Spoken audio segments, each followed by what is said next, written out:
How to connect broker to MetaTrader 5. Before we start, if you are interested in securing your cryptocurrencies, you can check out Ledger's hardware wallets by clicking the link in the description below.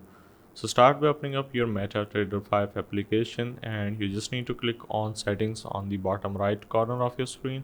Now once you are in the settings, what you need to do is to simply click on the new account on the top of your screen. Now once you click on the new account, you will have the option to enter company or server name on the top. So just gonna need to click on it, and once you click there, you just need to search for a specific company or broker.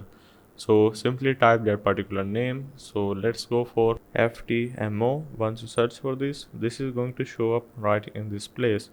Now if you cannot see this, that means it's not available in your country, so you need to make sure to keep this point in mind. And also the application may feature brokerage companies which may not be regulated in your companies.